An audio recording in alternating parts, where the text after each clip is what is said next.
Bonjour, bienvenue. Nous sommes à Hoppegarde, en Seine-Maritime, à 10 km au sud de Dieppe.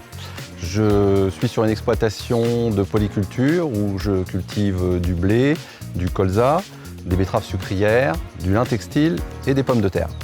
J'essaie de pratiquer mon métier tout en respectant un certain nombre d'aspects environnementaux et je vais vous expliquer tout ça en détail. Suivez-moi, on va aller ensemble sur le terrain.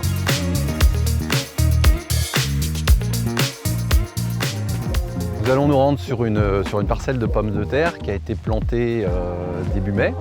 En pommes de terre, moi je cultive des pommes de terre pour ce qu'on appelle le marché du frais, de la chair ferme, des charlottes, des annabelles, des marilines. Moi en pommes de terre, je pratique la rotation de 6 ans, c'est-à-dire que sur une même parcelle, vous avez une succession de cultures, ça s'appelle la rotation. Et pourquoi 6 ans? C'est parce que c'est la durée conseillée agronomique. Ça permet d'avoir une ressource au niveau du sol un peu plus préservée. La pomme de terre est très exigeante au niveau de la qualité de sol. Donc le fait de l'espacer sur une même parcelle, ça confère un meilleur développement de la pomme de terre et une meilleure qualité. Avant d'implanter ces pommes de terre-là, il y a eu au mois d'août l'implantation d'un couvert qui était un mélange d'une légumineuse et d'une crucifère. Ce couvert avait pour objectif de couvrir le sol pendant tout l'hiver, d'éviter de laisser la terre à nu pour éviter notamment les problèmes d'érosion. Il ramène également des éléments organiques et des éléments minéraux que la pomme de terre va pouvoir utiliser lorsque l'on va la planter. On va arracher un pied de pomme de terre pour voir un petit peu ce qui se passe sous nos pieds.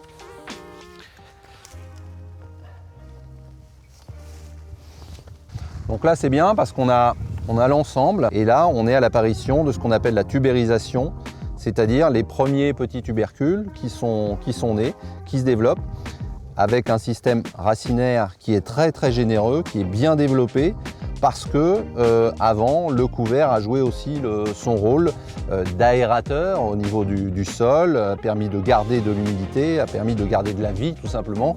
Ce qui nous intéresse, c'est qu'il y ait de la vie sous nos pieds pour que la plante se développe de la meilleure manière possible.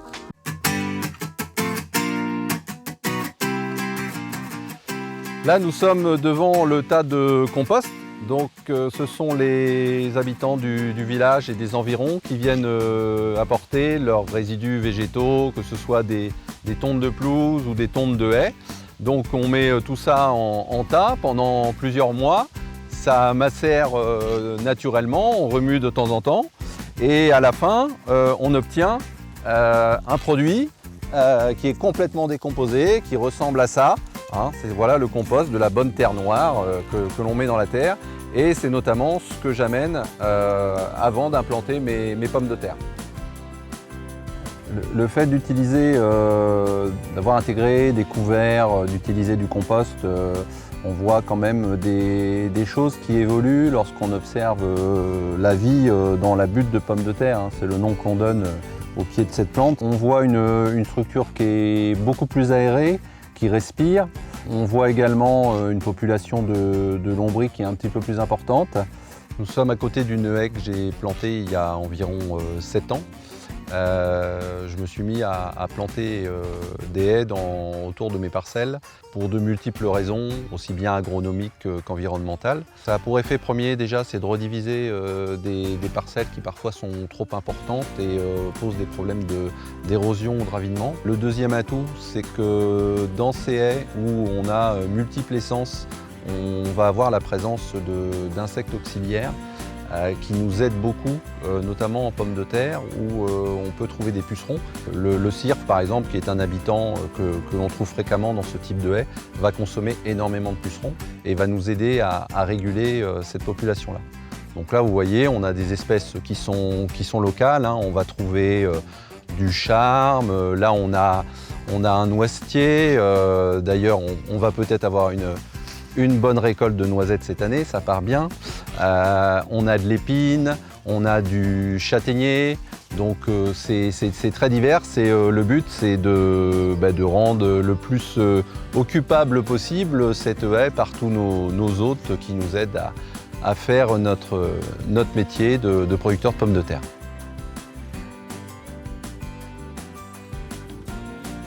Donc là, nous sommes dans une bande enherbée dans laquelle j'ai incorporé ce qu'on appelle des haies arbustives. Tous les 100 mètres, on fait des bandes de 20-25 mètres d'arbustes, comme ça. Et on va retrouver également les insectes auxiliaires dans ces bandes-là qui vont nous aider notamment à combattre les pucerons ou d'autres ennemis sur nos cultures.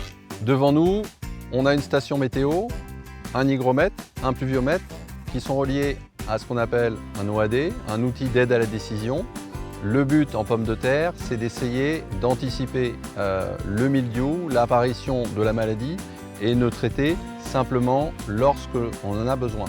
Moi, depuis que je l'utilise, ça me permet d'éviter 2 à 4 applications par campagne de pommes de terre.